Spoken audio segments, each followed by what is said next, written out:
again, dear farmers. After no lifing Hollow Knight Silksong for the past week, I needed a real cozy game to relax a bit after dying so much. Today we check out a brand new cozy city builder called Town to City. It's releasing on the 16th of September on Steam in early access. And let me tell you, this game scratches a very particular itch. Thank you to Quali for sponsoring today's video. But without further ado, let's jump into my first 30 days of Town to City. We start off with nothing more than a fence surrounding a single structure with a railway through the middle. I built a few roofs and connected them to the station. I didn't have to wait long for my first residents to arrive. I added cheese and chicken stalls to make them as happy as possible. I'm already loving the visuals. Plus, the building controls are easy and intuitive. With the addition of a warehouse and a few more houses, I started putting my new citizens to work. Ours is still a small town, but I took the time to decorate with some trees anyway. The game doesn't make you hoard your money too much in the early game, which gives lots more freedom while still being able to reward you for setting up an efficient system.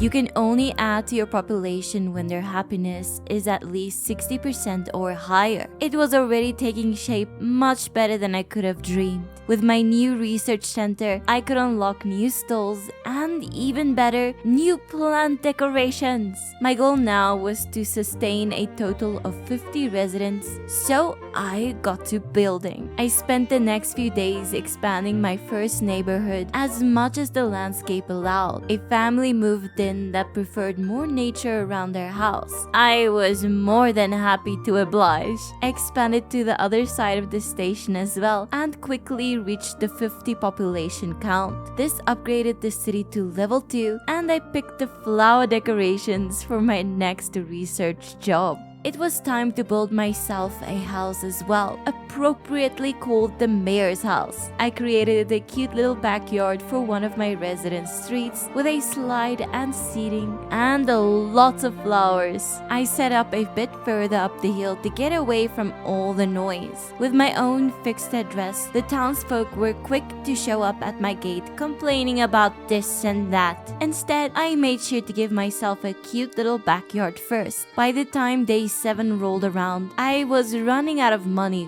fast, but the town was more alive than ever. I had naturally settled on a layout where stalls are closer to the train station, with the residents working those stalls sprawled out behind them. My little village was still far from big, but that didn't stop the villagers wanting some fashion items in town. I made sure to build them a clothing store, which made one of their complaints go away. What was cute about this was that I got to pick what color their clothing items are in.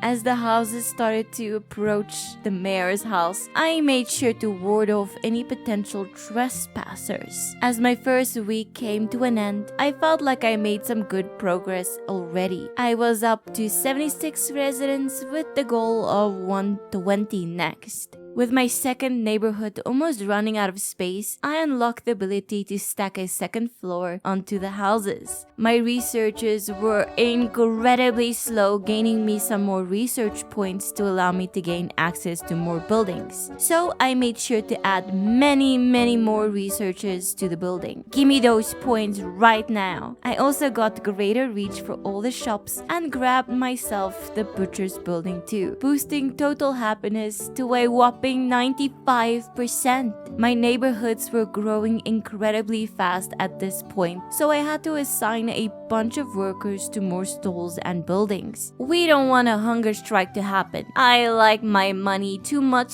thank you very much. I was spending most of my time getting acquainted with the wide range of plant and flower decorations. That's the beauty of such in-depth customizability. To me, it's what other popular city builder games are lacking. I unlocked a nifty town decoration that boosts the happiness of close-by residents. I made sure to place it closer to train tracks to make passerbys super jealous of my awesome town. On day 11, I passed 120 people to unlock even more building upgrades. We are now officially no longer a mere hamlet. Around here, I started getting more money. Once the people started settling in, they got their job and more arrived. The best part of having a village, it's an authorized tax collector. I moved my own residence much further inland and used its spot to make way for a city hall. Now we could start making some serious cash. I made some more roofs for potential taxpayers. To be fair, I am providing an excellent standard of living. Everyone even has flowers in their window. Compliments of the mayor, of course. There was a massive housing crisis in town, so one of the villagers wanted me to build 10 small houses and then also upgrade all 10 houses as well. Goodness, I didn't think it was that bad. I promptly did so, and I of course did not forget to decorate. You get some flowers, and you, and you. With 10 new houses ready and a staggering 98% happiness, it was safe to say I solved our emerging housing crisis. I racked my brain trying to get that near impossible 100%, but one of my residents had the brilliant idea for me to build a park to boost the residents' morale and happiness. Psh, I didn't just say yes because I just wanted to decorate more. Psh, that doesn't sound like me at all. But yes, of course, a park. I picked a nearby hill and transformed it into a place of leisure and relaxation. I expanded some more along the road leading out of a neighborhood and took the time to properly upgrade my roads as well. So pretty! With Chill Hill and a few leisure buildings, happiness had actually risen all the way to 99%. My daily earnings were up as well, as I comfortably crossed 4,000 a day. With 20 days under my belt, I upgraded once more to gain official small town status and unlocked farming. A cozy game if I ever saw one.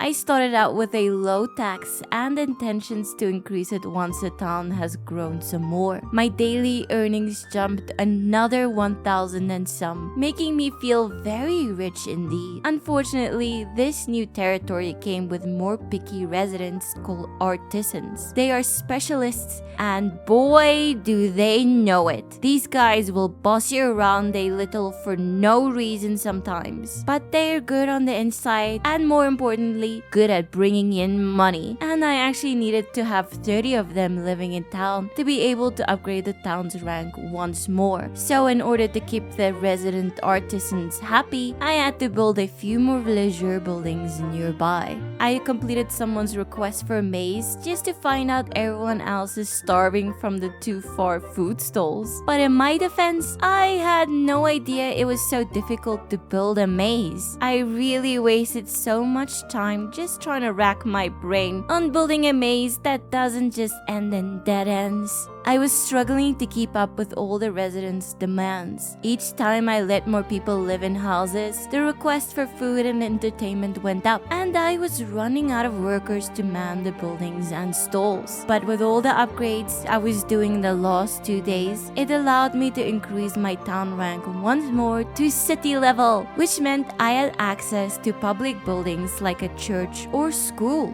My city had a severe lack of trees in one of the sections, so I made sure to remedy that. Can't have the people treeless after all. On day 26, I discovered an awesome feature of the game. Once you reach a certain town rank, you can unlock other towns on different maps, which of course have different goals and skills you need for some of your previous towns. Like the next one I unlock, which will unlock farming for me and a way for this town to get fresh produce. Wow, I didn't think the game's mechanics would go this deep. I was running out of housing fast once more. All my neighborhoods were out of space, so I decided to create a new one with a whole lot of normal houses and artisanal ones sprinkled in between. Since this part was far from all the necessary and food entertainment buildings, I built a few for this neighborhood too. The generous mayor as I am, I had to add flowers to most of the new houses. You guys are so welcome. The park I had previously built was now transformed into a real paradise for readers as well, with some more trees for shade, light sources, and a bunch of new seating. The area was cuter than ever before. I had a massive shortage of workers despite having built all those new houses just days before, but I came up with the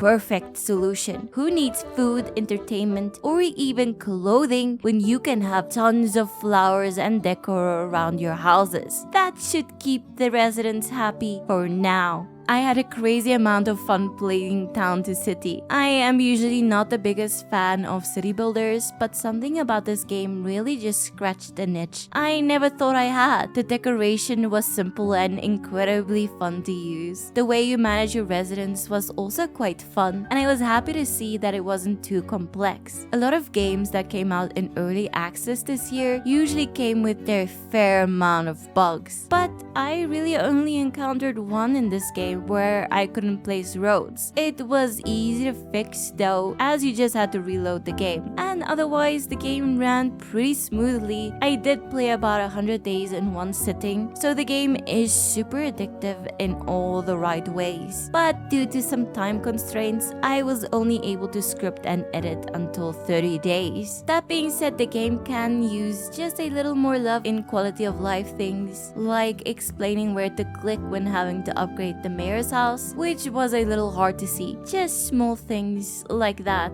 I am so incredibly excited to see what Town to City has in store for us in the future. I cannot believe this game is only in early access. Check out this game on Steam for yourself. It will have a 10% discount the entire first week of launch. Again, thank you to Quali for sponsoring today's video. If you enjoyed the video, please remember to like and subscribe for more Cozy Lily. But for now, I will see you in the next video. Bye bye!